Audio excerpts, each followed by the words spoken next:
This routine is different to my typical wash day. This is my ultimate routine for achieving big, voluminous waves and curls. So sit back, relax, because this one is going to get detailed.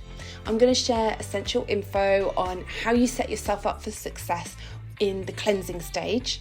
I'm going to cover all the products that I like to use as part of my routine, how I apply them, what order, and also preferred techniques and methods that I use to get that extra volume. I'll tell you all the tricks and tips I know and use throughout my routine for root lift, definition, and big voluminous waves. Starting with the cleansing routine, and my first super important tip for the best results is to make sure you use a clarifying shampoo. Product buildup weighs down waves, so you want to cleanse your hair and scalp of all those impurities and buildup. I always double cleanse, so my first clarifying shampoo is Hair Detox from Umberto Giannini. It's a charcoal shampoo, so it comes out dark and black, but rub it between your fingers and emulsify it before you apply to the roots and scalp. Don't worry, it won't stain anything, I promise. I give my scalp a really good massage just to help break down those impurities and wash away all of that product buildup. You don't need to take your shampoo through the lengths of your hair. You're just trying to cleanse your scalp and roots. In this routine, the second shampoo I use is sulfate-free, and I opt for one that's designed for extra volume. So today it's the Pantene Pro Minerals Lift and Volume. I would apply the second shampoo in exactly the same way. I emulsify it first between my hands, and then I start at the roots and massage it into the scalp. Once you've given your roots and scalp a good massage with the product, I then make sure it's completely rinsed out of my hair. Whenever I clarify my waves, I will then always follow up with a protein treatment. Today I'm using Briogio's Don't Despair Repair. I've got high porosity hair, it's colour treated, so it really benefits from protein. And this deep conditioning mask contains corn, wheat and soy protein. I start applying the product by glazing it over my hair, and then I gently rake it through with my fingers. I'll then use the squish to condition method to really help that mask penetrate and hydrate my hair. Because this is a volume routine, when I brush, I'm paying a little bit more attention to make sure I lift the hairbrush up and away from my scalp, and that will help add some root lift. Once I've squished the product in, I then cover with a plastic shower cap, and this will help retain moisture. I leave it for the full 30 minutes to work its magic. You can actually use this mask for just 10 minutes, but because my hair is on the drier side, particularly those ends, and as I mentioned, because I've done a clarifying wash, I wanted to make sure I really helped add some moisture and hydration back, so I went for the full 30 minutes. Perfect amount of time for a coffee break. Right, so the hair mask is now ready to be washed out, and I rinse through thoroughly before I then begin with styling steps and products. Because I've opted for the deep conditioning treatment and I've left it on for that full 30 minutes, the mask is so amazing I don't follow up with conditioner. I used to follow up with a conditioner following a mask, but my hair is in better condition these days, and I just find that too many conditioning products will actually weigh down my waves. And because today we're looking for volume and lift, we really don't want that. So just the conditioning mask is enough, and now I can start with styling.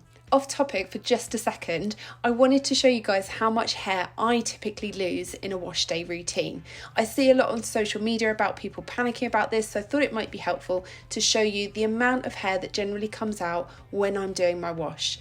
Now, it's been 5 or 6 days since I last washed my hair, and this is a very normal amount for me to see in the shower or the bathroom. So I hope that puts some people's mind at ease, and I'm sorry if it grossed you out. Today I'm using Curl Smith Hold Me Softly Style Balm. This is a lovely curl cream, particularly for someone with type 2 waves, because it won't weigh down your hair. It's a really lovely lightweight product. Now, I personally am a centre part girl 98% of the time. Occasionally I might flirt with a side parting on day 2 or day 3, but I never start my styling that way. So I find I have to style upright or I get a crazy hot mess of a parting. However, you could absolutely do the next steps with your head still tipped forward. But generally I will rub the cream between my hands and then glaze all over. After I'd applied the curl cream, I needed to swap out the battery in my camera, and by the time I got round to styling, my hair had dried out a bit, so I nipped back into the bathroom and just added more water. And this is a really good tip because you will find less frizzy results if your hair is nicely hydrated when you style. It doesn't have to be soaking wet, but you want to make sure it's still making that lovely squelchy sound. I didn't add more curl cream, I just made sure it was evenly distributed by brushing through again with my wet brush. I then section my hair into two and start with the underneath layers. I'll take a section of hair and brush it up and away from my scalp, creating a little bit of tension, but as you can see, just holding at the root, almost just with my thumb. I then give it a little shake and then begin to scrunch and pulse. And this is the technique I use to create curl clumps when I want extra definition and bounce. Using the brush to create the tension actually smooths out the hair, so it's a great technique to also reduce frizz. Now, you just need to repeat this process on as many sections as you want.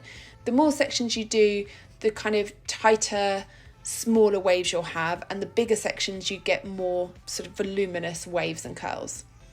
Now, I had a little bit of an issue. I was using some new camera equipment this week and my micro plopping for some reason didn't film. So I will just insert how to micro plop, but it is from a different routine, so hence the reason I'm wearing different clothes and everything. But no matter what routine, I'm always going to micro plop. So you just use a soft fabric which won't cause any friction. A t-shirt is great, but I personally use a microfiber towel. I love the Dock and Bay towels. I've mentioned them so many times. They're just so soft. I've used them for years. I'll then plop my hair and wait sort of 15 to 20 minutes before the next styling and diffusing techniques.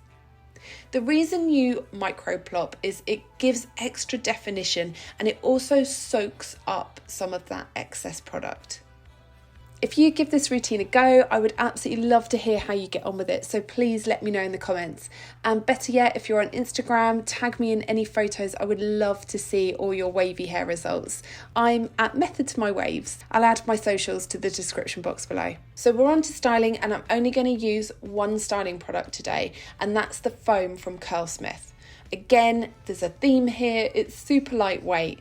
And I start by actually applying quite a lot to the roots of my hair. Now again, I wouldn't normally do this in my wash day routine, but today we really want to get some lift into those roots. And generally, most type 2 wavy haired people will have flatter roots. I personally quite like that beachy look, but when I'm going for volume, I start by applying foam to the roots. I then give the roots a bit of a shake through and a lift up, just gently with my fingers, but be careful not to break up those curl clumps. I'll then use some more foam, pump some more out into my hands and glaze it over the hair and scrunch and pulse. In my experience, I found it's better to be really gentle with your scrunching and almost scrunch and then just pulse at the top. Early days, I would kind of go a bit mad with this and I'd end up with much frizzier hair. Okay, so now we're on to make or break time. This is the step that I find makes the biggest difference of just how much volume you can achieve. We're diffusing. Now, you can obviously opt to air dry, but I have never got as much volume or definition with air drying as I do when I diffuse, but it is a long and slightly boring process. So first technique with diffusing is I will always hover diffuse. So I'm trying to create that cast and start to set everything into place. Avoid touching and moving your hair as much as possible at this point. Now, a special little technique that I use to create more root lift is to grab a wide tooth comb. I got this one with my original Dyson, which I actually personally didn't get on with and I sent back, but they let me keep the comb and I love it. It's really long and the teeth are really far apart. So I'm so sorry, it's quite dark, this footage, but I am holding that comb in for about kind of 3 centimeters down from sort of the parting. I've put the comb in place and then pushed it up towards the parting to create lift in that hair, in that root section. And then I apply the diffuser gently to dry it into the shape. And I do that both sides. I really hope you guys can see this. If it's not clear, let me know, and maybe I'll film a short with better lighting so that you guys can really see what I'm doing, because it makes a massive difference to how much root lift you can get. Now, alternatively, if you don't have a wide tooth comb, but you do have a claw grip, that's the other method I sometimes use. And I particularly like to apply this at the front of my hair. So you take the claw grip and you put it horizontally across the hair at the root, and it just lifts up and away from the scalp, and then use your diffuser to dry and create that pattern in your hair. Again, you just need to be super gentle when you're popping the claw grip in and taking it out. Just gently does it so that you don't upset the curl clumps and create unwanted frizz. Now, next up, and we're going to start diffusing upside down. Now, you want to start by rolling your head round. Don't flip. Again, I'm really sorry, I haven't got great footage of this because the camera was a bit too high, but you gently roll your head round so that your waves and curls are upside down, and you begin to diffuse with them now in that position. Now, final technique that I use when I'm trying to create volume is pixie diffusing, or also cupping. So firstly, you can see here I'm actually cup diffusing, and that's where I'm just gathering some of my curls up in the palm of my hand, holding it gently, and then I start diffusing underneath and then move the diffuser around to the sides of the hair. I really like this technique so much because you get a lovely bouncy soft finish, but you don't end up with any weird kinks to your curls, which sometimes I can find I get if I'm pixie diffusing. Now, pixie diffusing is here where you actually turn off your diffuser, grab a large section of hair, gently place it into the cup of the diffuser, and then push the diffuser up and hold to the root of your head. You'll get amazing volume this way, but sometimes, I don't know if it's just the way the curls are sitting in the diffuser or if they get wrapped around the little pokey bits, but sometimes when they dry, they do sort of have a weird kink when they come out of the diffuser. You switch off the diffuser and then remove the curls gently out of the cup. Now, when you are doing this method, if you do end up with weird kinks, don't worry too much, because to be quite honest, most of the time they will kind of relax and loosen once you've scrunched out the crunch. It does take my hair a long time to dry, but I think partly because I do style so wet because my hair really needs that hydration. So I have got pretty soaking wet hair when I'm styling, and yes, the micro plopping and plopping does soak up a little bit of that extra moisture, but even when I start to diffuse, my hair is still pretty wet, so it does take me a long time, but it is definitely worth it for the definition, for the bounce, and I will get a lot longer out of my wash day if I've diffused. This is just a little bit of footage to show you how my curls and waves look once the cast is completely set. Here my hair is totally dry and it's ready to be scrunched out. Unfortunately, again, I'm missing the scrunching out footage, which is so upsetting, and I'm so sorry. But basically I love to use an oil, so I just rub a very light oil between my hands and then give my hair a good old scrunch and a little shake at the root, and ta-da! Here it is. I was so pleased with these results. Had lovely bounce, lovely definition, but absolutely no crunchiness to my waves whatsoever. Tonight I'll protect my hair with a satin scarf method. If you guys need to know how to protect your waves at night, I'll link my routine here for you. I hope you've enjoyed this, and I hope if you use this routine, you have lovely voluminous waves for days.